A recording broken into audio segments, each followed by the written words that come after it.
Hi, and welcome to the Best Life, Best Death podcast. I'm Diane Hullett, and today I'll be talking again with Jade Adgate. I really enjoyed our conversation so much last week, and so I decided to push record again, and Jade and I kept talking. What we ended up discussing was so fascinating and such a great overview of the work of doulas and the philosophy around death that I decided to just go ahead and make another episode. At the beginning, here's a funny part of me trying to pronounce her name again, but it cracked me up so much I just decided to leave it in for y'all because I love her story of her family. Thanks for listening. So I'm back with Jade Adgate. Oh, I totally didn't say that right again. Agate. No, Adgate. It's because of the stone is an Adgate. I I know. think, and so everyone always says Adgate, so I'm kind of used to it. You know, I'm from Cajun people, and when I first met my husband and brought him over to meet all my family, I walked in during a crawfish boil. I walked into the living room where all the women sit, and they were sitting there saying, Jade Adgate. And then one of my aunts said, I think she should go by Jade Adgate. And so ever since then, I've just been tempted to actually Jade Adgate. Agate. I love it. I love it. Well, I'm back with Jade of the Farewell Fellowship and the Farewell Library to talk, to just kind of riff a little more. You and I were talking at the beginning about like death philosophy. Like, say more about that. Like, are you, you studied the philosophy of death like in school? Say more. Well, I wish I had studied the philosophy of death, but what I studied was death in philosophy. I don't know that there's formalized programs because I think death is such a huge, complex, pervasive idea that's been um, bewitching philosophers since the beginning of time. I actually went to school for business. My dad's a businessman, and so it was really important to him that I had a practical degree that I could fall back on. And so I did that. I acquiesced. And then I went back to school and studied philosophy. And I was a little older when I went back. I think I was 22 when I started. And I had, maybe 5 or 6 years of losing all of my grandparents and great grandparents at once. And then to kind of top that off, Hurricane Katrina swept through New Orleans. And I'm like a 14th generation New Orleanian. So everyone I knew lost their homes. Wow. And I also became a part of the custodial care team for my great aunt during Katrina because she also lost her home and everyone was just so inundated. So I feel like when I went back to study philosophy, death and grief were just hugely on my mind. And so I took that lens into my philosophical studies. So no matter what the class was, if it was, the Greek classics, I was thinking about the ideal society and the ideal death and what Plato and Aristotle said about a good death. If it was, existentialism was pretty easy, right? It's all they really talk about. But phenomenology, I got really into Heidegger's being toward death and how that, brings more authenticity and integrity to life. Healthcare ethics and thinking about everything from the hospice system and the way that we treat, medical aid in dying and just kind of fascination with the way that death is investigated in all the different types of philosophy. I'm still a little bit fascinated with it. And I try and bring that into the Farewell Library. And so you'll see sometimes my posts they really border on the side of ethics as I ask ethical questions with a philosophical lens around death and grief. I think that's incredible, Jade. I think that as I said in our original podcast, I think that it's almost like we want the answers to be simple. We want it to be really easy, black and white. And I just think it's not. I think there are huge questions of ethics embedded in all of this. There's ethics in how we've medicalized death. I think there's real questions about that. There's ethics on medical aid in dying. There's ethics on how we handle our elders. It's kind of fraught, I think, and so individualized. I think that's the other thing. We want to kind of make these sweeping generalizations, and it's just very individual. I try not to make sweeping generalizations about our society and stuff like this because I feel like every individual is so unique and every family is so unique, and they have their sub philosophy of how they manage death. And it's partly regional, but it's also familial. And then the ethics sort of roll into that. And often there's conflicts within families about choices about ethics. So wow. So how do we sit in that soup? I know. I think we're sitting in it, whether we want to acknowledge that or not.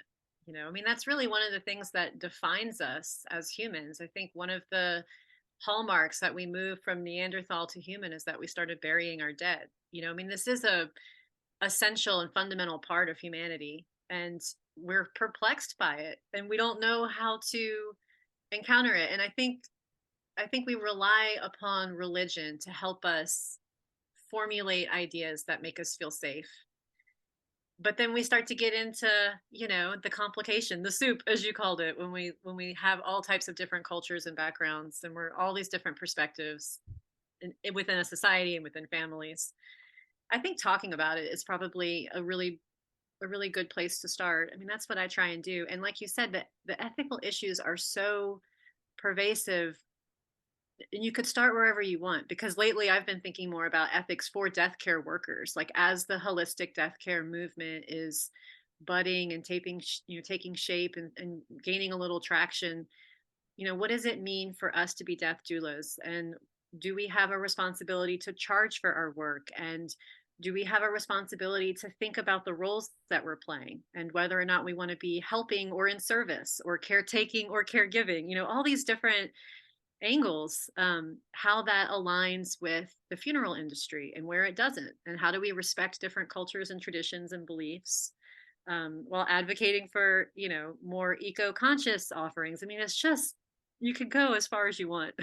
You really can. Say more about this. Just this is just a little piece, but I just feel tuned to it. Like, say more about caretaking versus caregiving.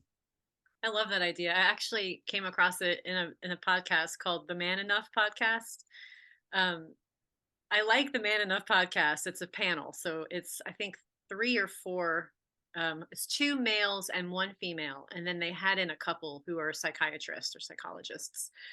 And one of the psychologists was saying that there's a differentiation between caretaking and caregiving. And as soon as she said that, my ears perked up, because as a helper, as someone who has always struggled with wanting to help and give care, I have to pay a lot of attention to when I'm doing that from a healthy place and when I'm doing that from an unhealthy place. And that distinction between caregiving and caretaking really puts its finger on it.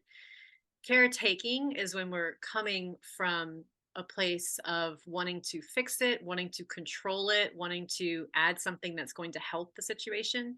Whereas caregiving is coming from a more healthy, rooted place of service, where you're showing up to witness and trusting and respecting that the person has everything they need to take care of themselves. And we're just here to give our witness and our support.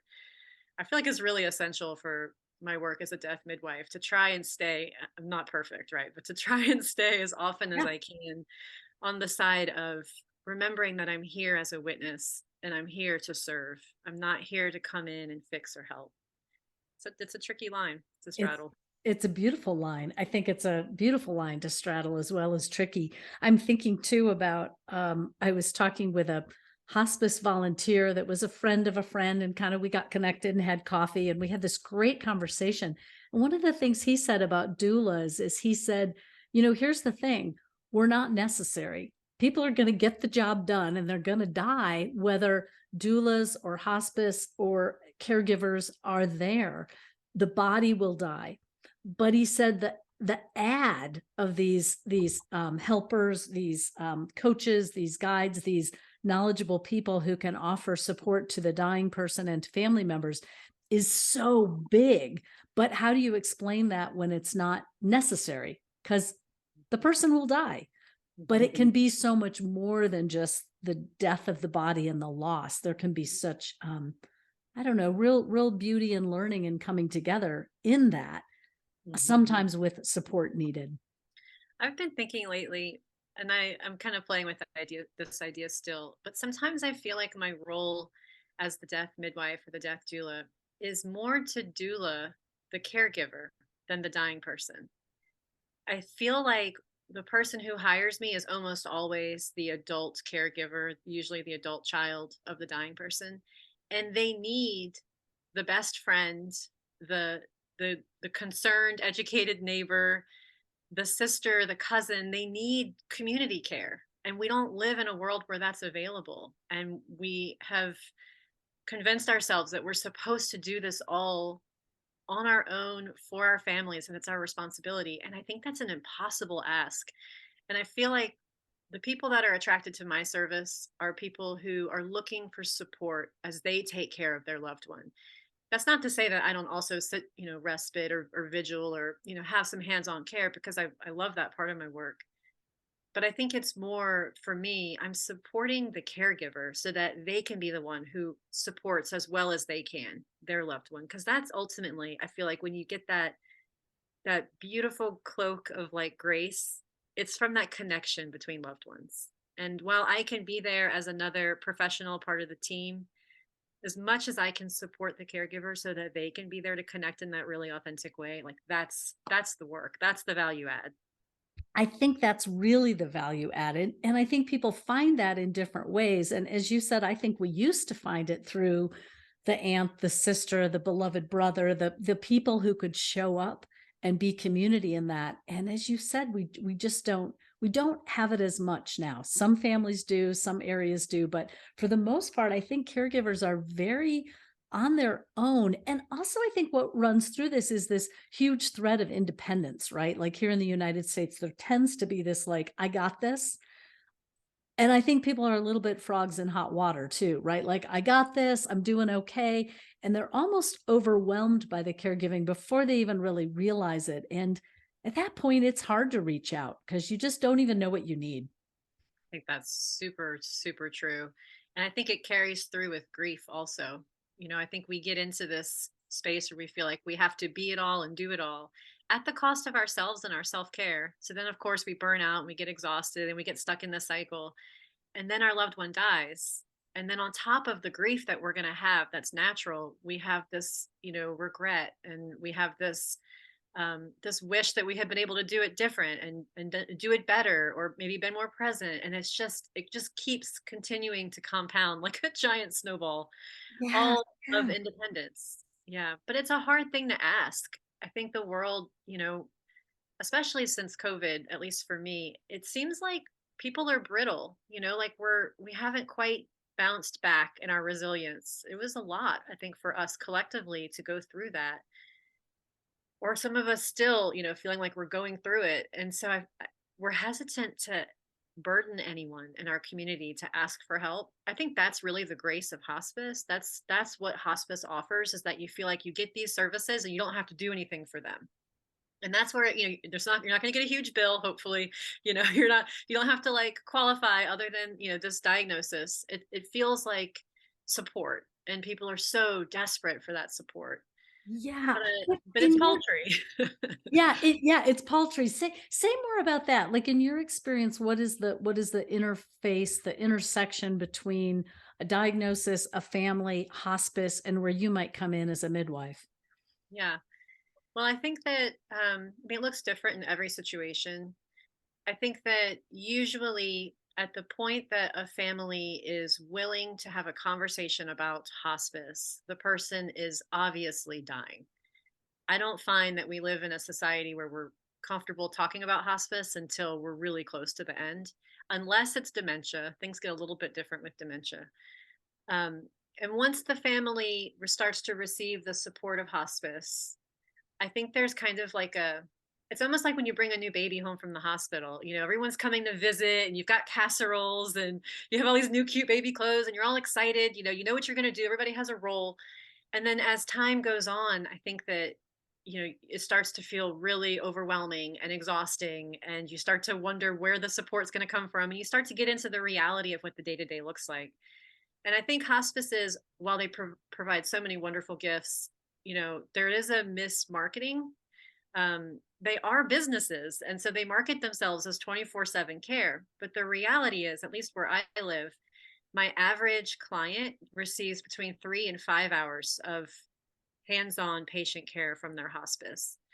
I mean, that's not a lot, right? 3 to 5 hours a week. That's how much they receive, 3 to 5 hours a week. And that's primarily from the registered nurse. So she comes out, or he comes out once a week for, 45 to 90 minutes. And then you get your CNA visit to help you groom. And then if you want it, you can request a chaplain. And if there's need, the social worker, and depending on the hospice and the availability, you may have your social worker, and then volunteer if they have a volunteer department. That's not a lot though. And so It's the it's needs not. of the In terms patient, of 24/7 care, that's not a lot of help. that's not a lot of help. And it's not, also maybe to me, one of like the downsides of hospice is that they're not able to plan that care in a way that's actually helpful to the family. It's more like they're just trying to get to you. And so there's no talk about what would be most convenient. I think in an ideal world, you would have these visitors coming in when you need to go out, right? But that's not how it ends up happening.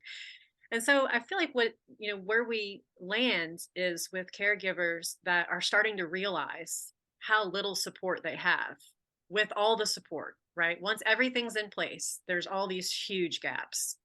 And that's usually when I get the phone call, particularly if the decline's not super swift. I think if there's a swift decline, the caregivers can usually say, okay, we're just going to we're just going to power through it, But if we're in this kind of plateau, which we see a lot, like once people kind of get on hospice, they start to be more well supported and well resourced, they plateau, right? Because their needs are being met, especially around pain management. And then they stop declining as swiftly. But then the caregivers are thinking, how long am I going to have to do this? Is Right, I this flew in sustainable? from out of state, I have little kids or, some kind of obligation, work or children or partners or things to get back to. Yeah, and they go, "Oh gosh, I've been here a month. I really need to be here another month." And there's no easy answer to how much longer.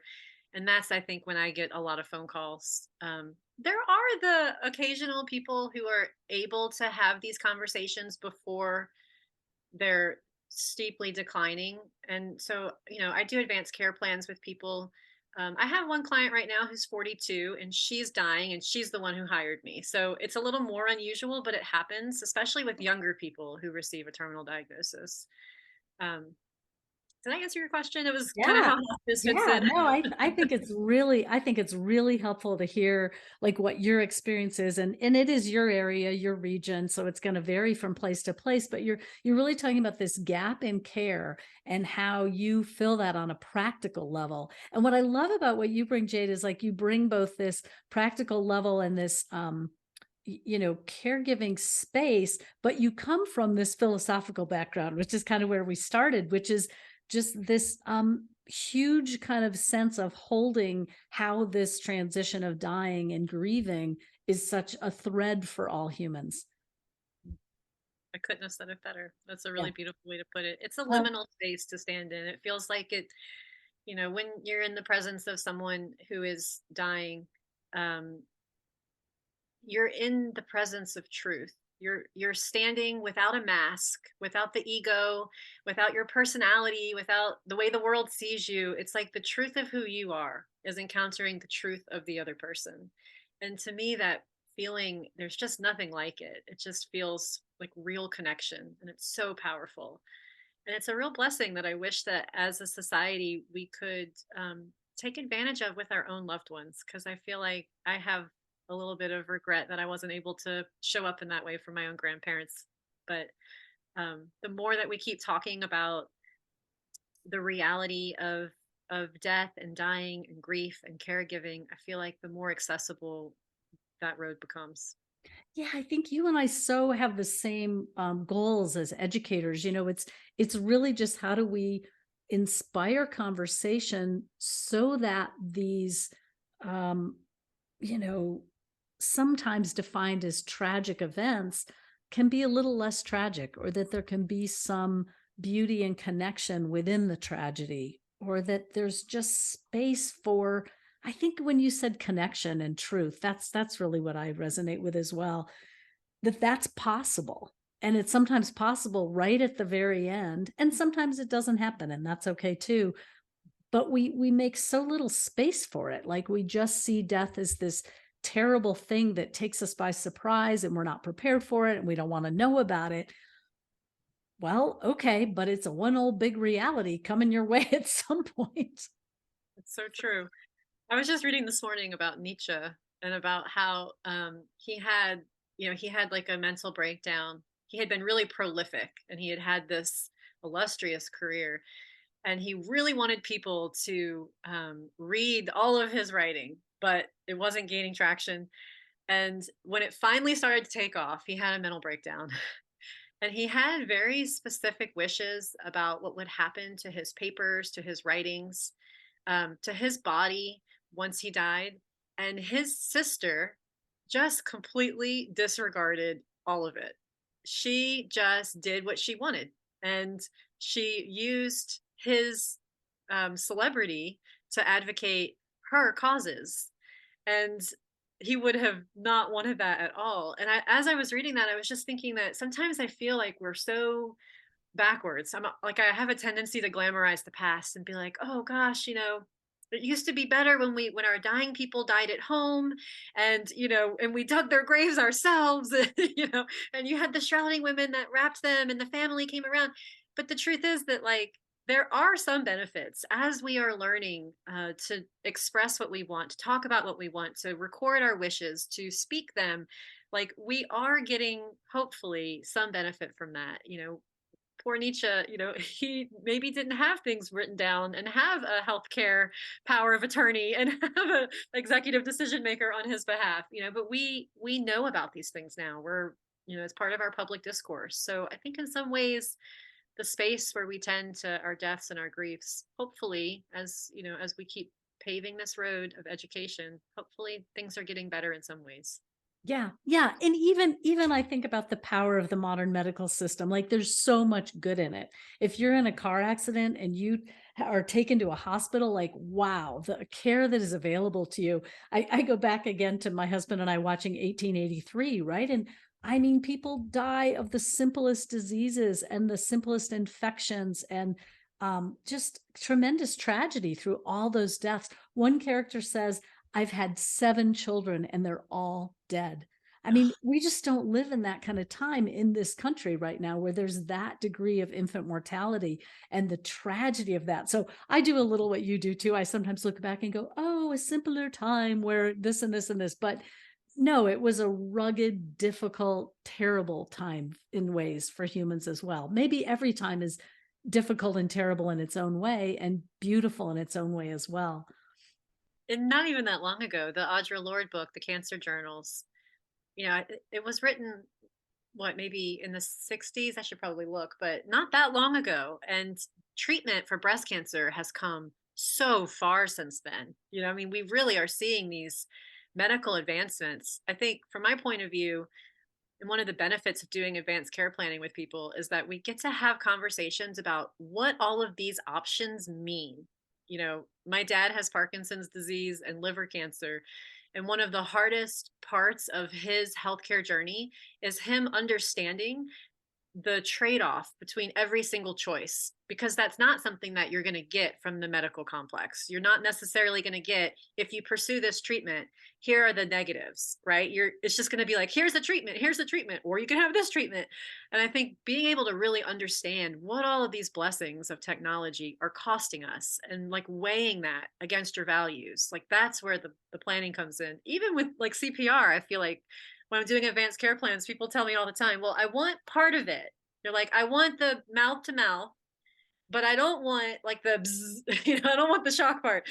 It's like, but does it work that way? Can you pick parts of CPR?